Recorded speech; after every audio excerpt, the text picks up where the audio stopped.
Anong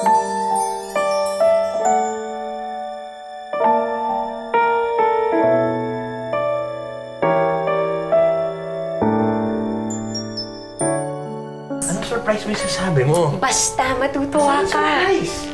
Lara, anak! Mula ngayon, daddy na yung tatawag mo sa akin, ha? Ako, Daddy.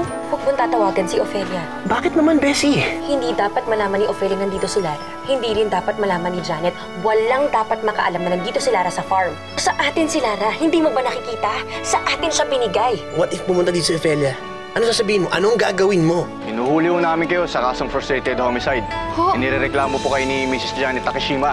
Kayo daw po ang tumulak sa kanyang sagdan, kaya sumama na lang ho muna kayo sa presinto. Hindi niyo to pwedeng gawin. Self-defense na yung ginawa niya. Andrew! Ophelia! Andrew, sumunod ka! Andrew! Ophelia, tinawagan ko na yung abogado. Huwag kang mag-alala, bukas na bukas din lalabas ka. Hanggang kailan mo itatagong katotohanan kay Lara? Hindi naman natin maluloko yung bata. Matalino yun si Lara, eh. Attorney, hindi pwede magtagal si Ophelia sa kulungan. It's just that may tama tayong proseso. Mahirap nang mahuli tayo ng technicality. Pag nangyari yun, baka lalo tayong mahirapang ilabas siya.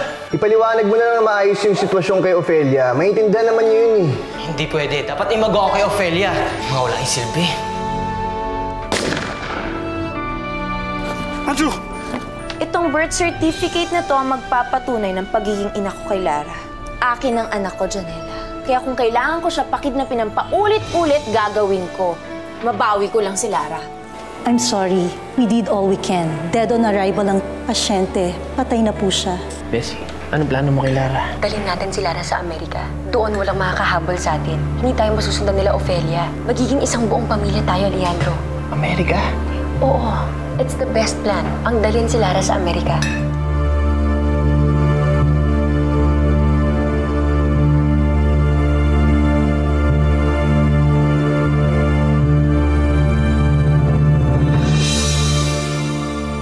Sigurado po kayo, patay na si Andrew?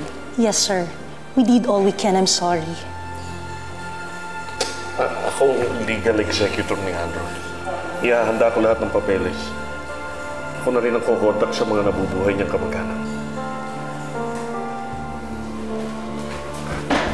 Doc, okay na ang heart rate ng pasyente. Humihinga na siya ulit. Oh, excuse me. Dok, ano, buhay po ba si Andrew? There's a possibility pero hindi ko maiko-confirm now until maging stable ang kalagayan niya. Kung minsan natatalo ng milagro ang siyensya. Excuse me, kailangan kong mag-attend sa kanya.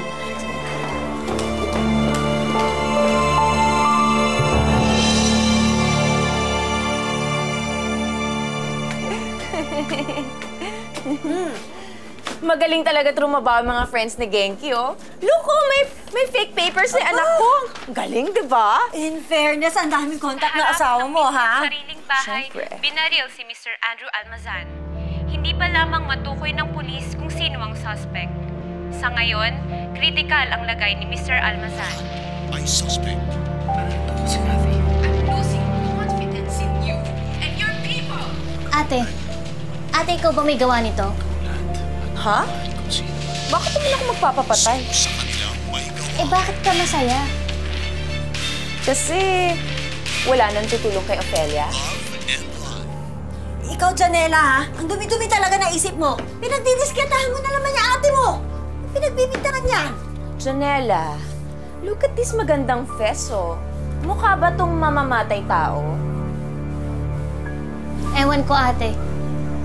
Kaya ng mukhang yan magpa-kidnap, kaya hindi ako magugulat kung kaya din magpapatay. Alam mo, Janela, malapit ko na masampal yung pagmumukha mo, ha? Masyado kang kontrabida sa akin.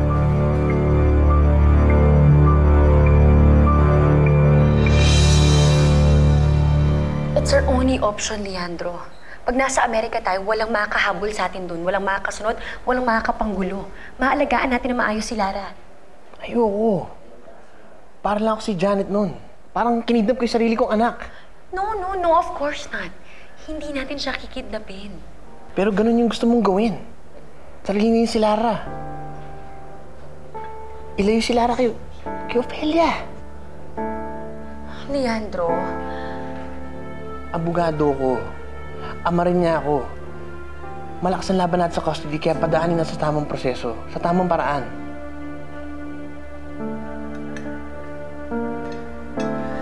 Leandro, I'm sorry. naisip ko lang naman yun, pero pwede namang hindi natin gawin. Ang sa akin lang, baka mamaya kung ano pang gulo ang mangyari. Baka paulit-ulit na kidnapin itong si Lara ni Ofelia at ni Janet. Baka pagdating sa huli, tayo pa yung mawalan ng anak. Bessie, we will get Lara. Pero hindi sa ganung paraan. Dadaan tayo sa korte. Sa tamang proseso.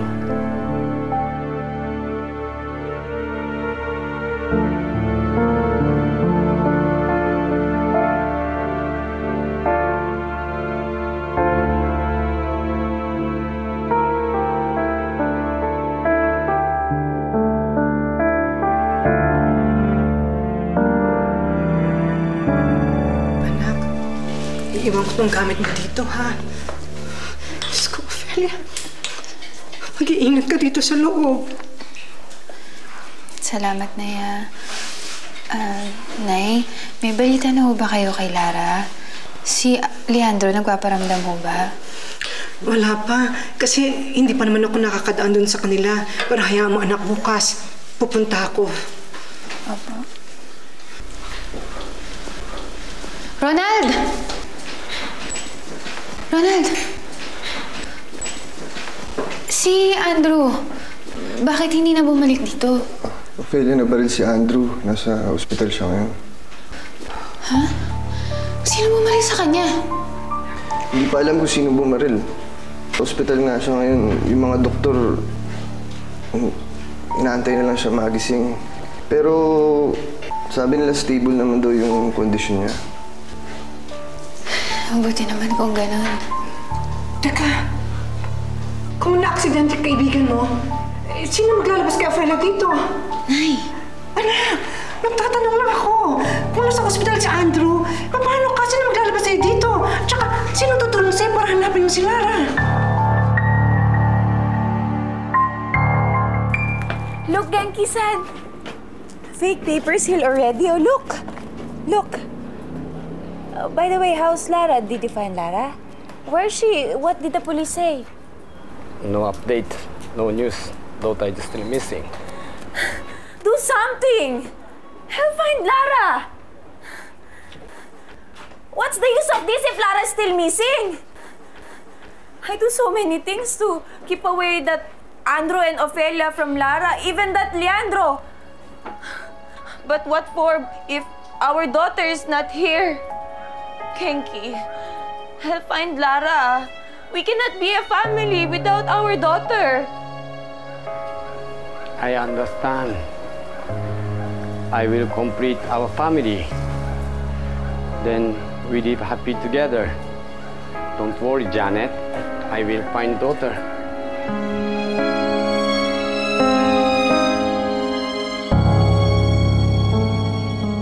Nahuli ba yung mga bumaril kay Andrew? Hindi pa eh. Wala pang leads. Hinalangan namin yung mga hired killer siguro yung gumawa. Ano ba yan?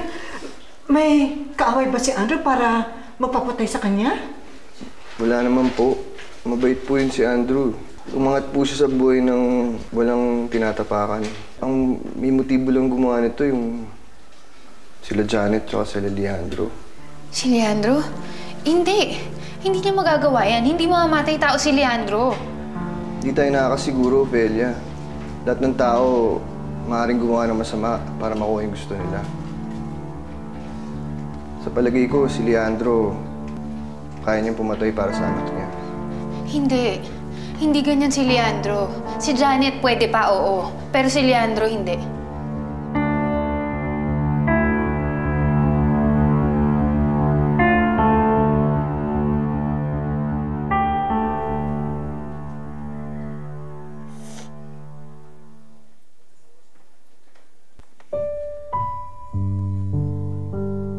Wow! Ang ganda ng kwintas po! Akin na lang! Hindi! Akin na! Akin na! Akin! Ibalik mo yan sa akin! Bigyan niya sa akin ang nanay ko! Ano sa'yo? Sa kanya na yan, nakuha na niya yan. Kasi dyan eh. Dapat di na lang ako magtago. Ay? Bakit ang tagal mong tumating? Namimiss na po kita.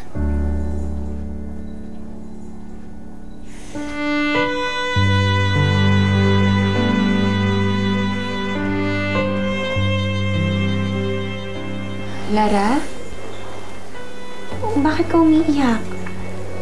Ayaw mo na ba itong mga laruan ni Lizzie? Hindi naman po yun yung dahilan. Bakit nga? Ilang araw ko na po kasi hindi nakikita si Eli. Bakit po tagal niyang dumating? Bakit hindi niya pa po ko sinusundo?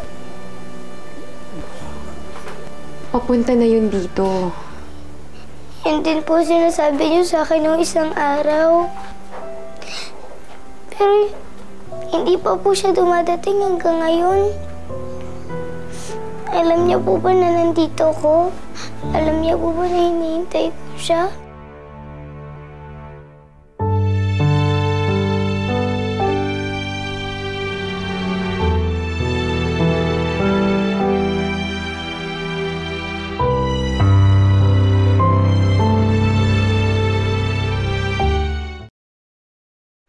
Ayaw pumayag ni Leandro na pumunta kami ng Amerika. It's a bad idea, Bessie. Nag-iina ka din naman, di ba? Alam mong masamang kidnapin ang anak ng iba. Hola, it's not kidnapping. Gusto lang naman ni Bessie na ilayo yung bata sa magulo niyang buhay dito. And isa pa, kids deserve a peaceful and happy life. Kapag kinuha mo isang tao, against their will, kidnapping yun. And what assurance do you have na magiging masaya si Lara sa inyo ni Leandro? What about Ophelia? Maawa ka naman dun sa tao. Hindi ko alam. Naguguluhan na ako. Hindi ko na alam kung anong gusto kong mangyari. Basta ang alam ko lang, gusto kong magkaroon ng anak ulit. At gusto namin ni Leandro buuin ang pamilya namin.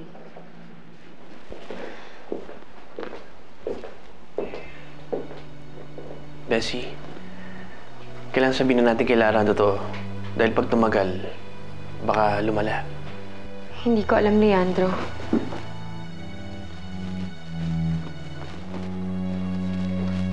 Pero sa palagay ko, hindi pa ito ang tamang panahon para malaman ni Lara ang totoo. Ma'am Bessie? Ma'am, Sir Leandro, nabalitaan niyo na po ba yung nangyari? Ano yun? Nakakulong po si Ophelia. Ipinakulong siya ni Janet. Ano?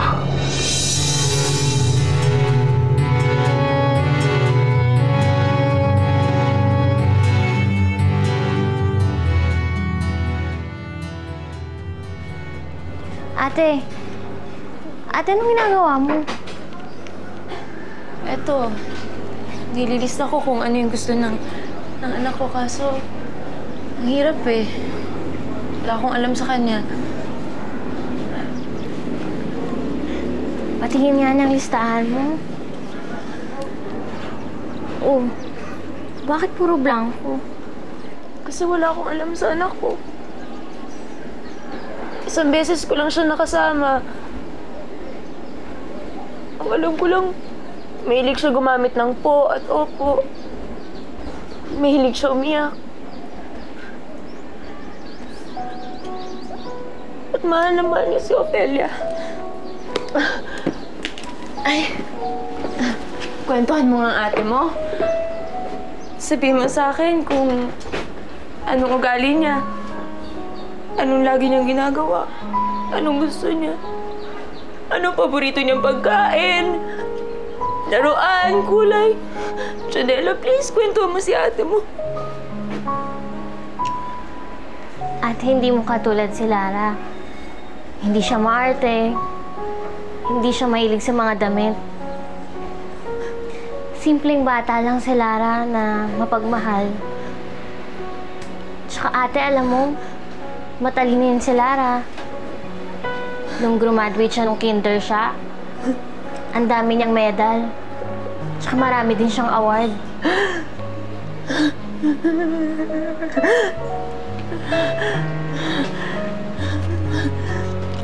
Ate. Hindi Janela kasi ang sakit eh. Alam mo yung kahit alaala niya, hinihiram ko. Akin dapat si Lara eh. Pero pinamigay ko siya. Ang tanga ko, di ba? Alam mo yung pakiramdam ko, ang laki-laki nang nawala sa akin. At lahat yun napunta kay Ofelia. Tama na nga. Tuloy na natin to. Para kapag bumalik na si Lara, alam ko na yung gagawin ko. Ako yung nanay niya eh. Kaya dapat mas matimbang pa rin yung dugo, di ba?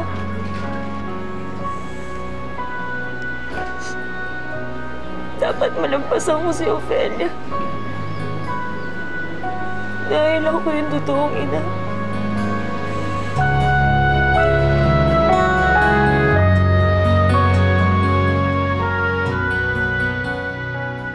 Okay na yung sasakyan, napagawa ko na.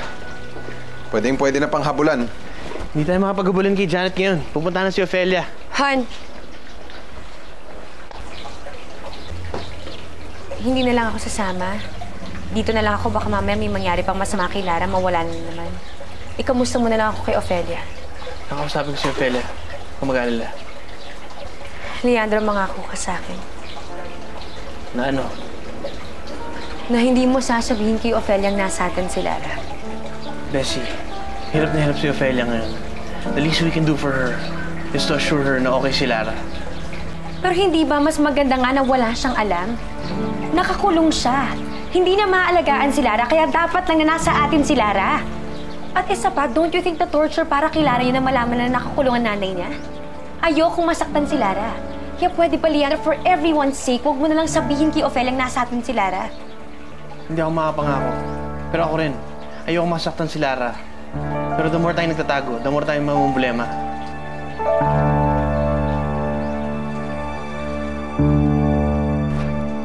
May ganitong kwintas rin yung anak ko eh. Bigay ko sa kanya nung birthday niya. Almasan, may dalaw ka. Leandro.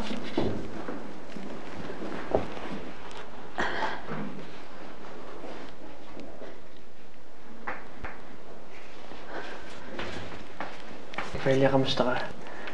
Gusto mo ba tumulong ako sa pag-asikaso para mapabilis ang proseso nito? Hindi, okay lang. Wag na. Ang sabi naman sa akin ni Andrew, tutulungan daw niya ako eh. Eh bakit hanggang ngayon, naandito ka pa rin? Nabaril kasi si Andrew eh. Nasa ospital siya ngayon. Pero, wag kang mag-alala, Leandro. Paglabas naman nun, sigurado asikasuhin niya tong kaso ko.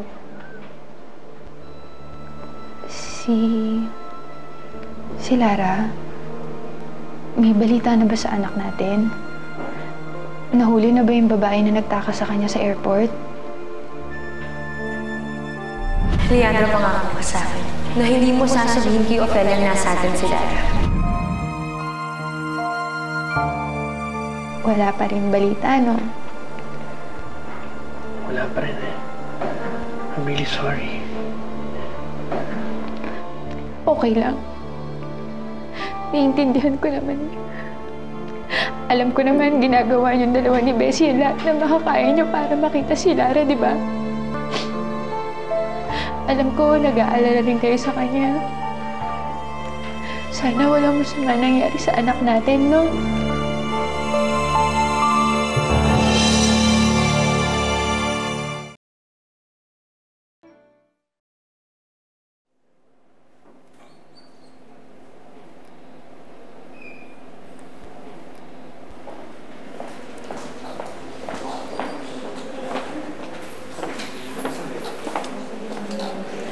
Stable na po ang kondisyon ni Andrew.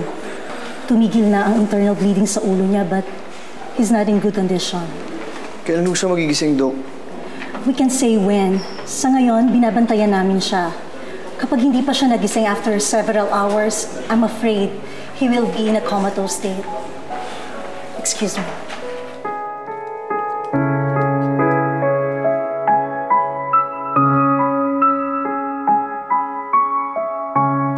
O Lara, mag-ikot-ikot ka na muna ha. Kung gusto mo, pwede kang pumunta dun sa pond. Pero mag-iingat ka ha. Huwag ka masyadong lalayo. Dito po ba ako susunduin ni Inay? Sabi ni Ofelia, dadaanan ka daw niya today. Hindi ka lang daw niya nadaanan kasi nga medyo naging busy siya eh. Pero ngayon susunduin ka daw niya, ha? O sige, dito lang ako ha kung kailangan mo ako.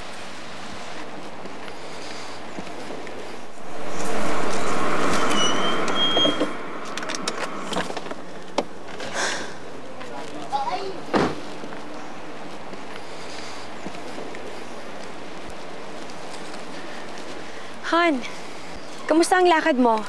Dinala ka muna si Lara dito kasi mukhang naiinip na yung bata eh. Kamusta yung pagbisita mo kay Ofelia? Hindi ko sinabi kay Ofelia ang totoo. Thank God, Han.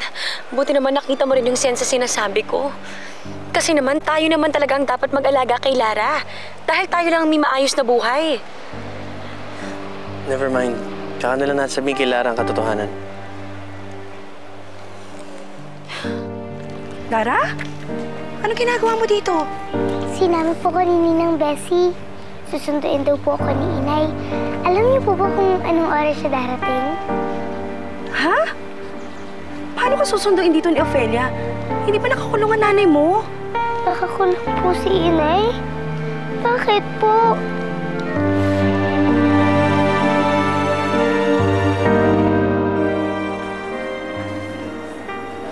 Okay lang.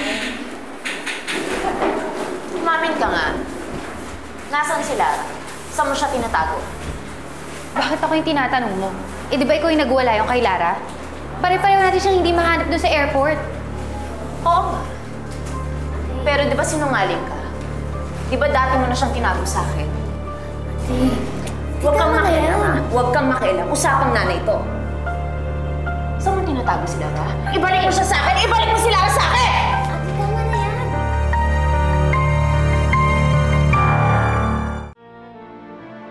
Lara? Nakakulong po si Inay.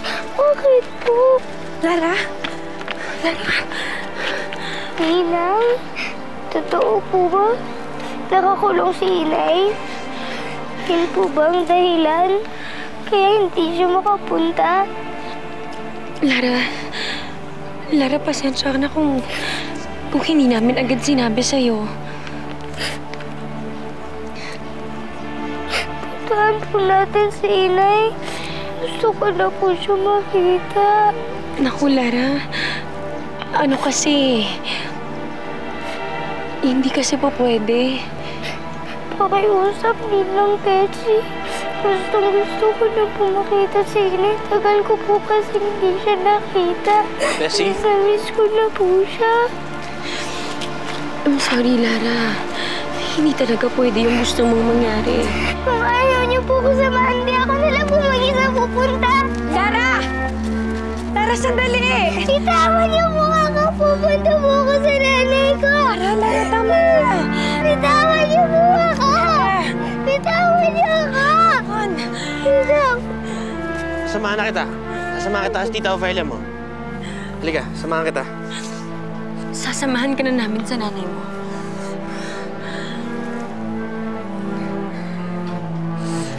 Tama na.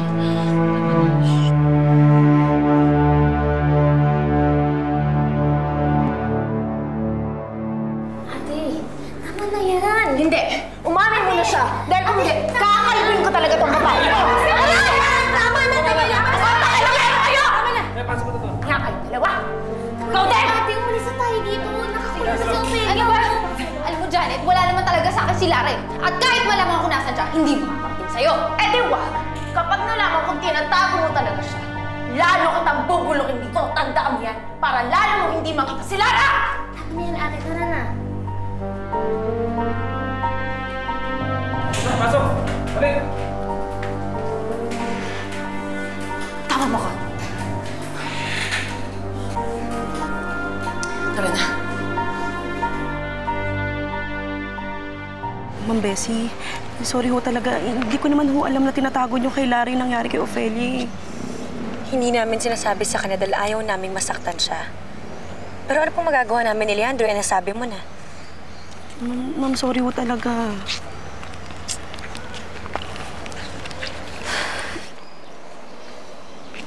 Bessie. Wala na, Leandro. Yung plano natin, it's not gonna work anymore. Maybe it's for the best. Baka pwede makisalo na lang tayo kay Ofelia, kay Lara. Hindi naman natin kailangan sarili ng pagpapalaki, pag-aalaga sa kanya.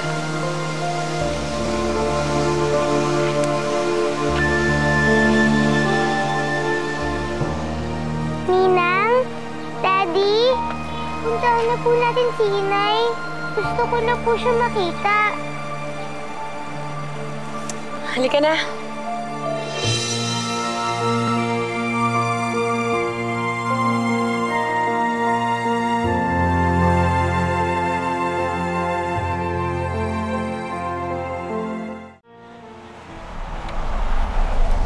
Siguro po, sobrang lungkot ni Inay ngayon. Pag nakita ko po siya, yayakapin ko po siya ng mahigpit. Bessie? Talong-talo na ako, Leandro. Hanggat mahal na mahal ni Lara si Ofelia, hindi ako magiging nanay niya.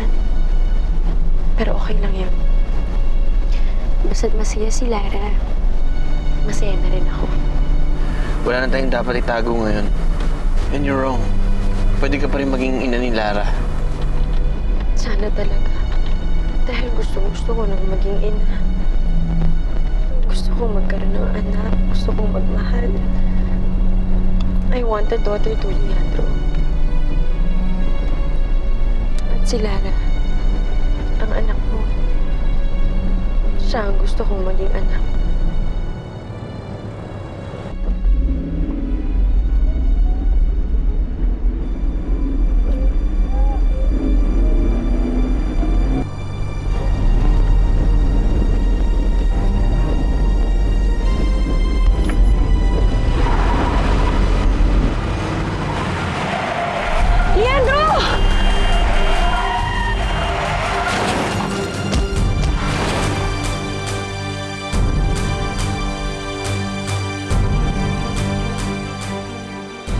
Mabubulok na ba sa kulungan niyang si Ofelia? Unfortunately, hindi. Sinasabi nilang ikaw ang unang nanugod. Nakakainis! Wala kayong kwenta! Hindi tama lahat to. Hindi naman kailangan maging tama ng lahat ng bagay para lang mapasaya ko. Pero paano kapag bumalik ang memorya niya? Paano kung hanapin niya si Ofelia? Lagi niyo naman pinagtatalunan yung tungkol sa anak. Sa tingin ko, malabo na maging malapit kayo ulit sa isa't isa ni Bessie. Oy, Janet! Kumain ka na! Ayokong kumain.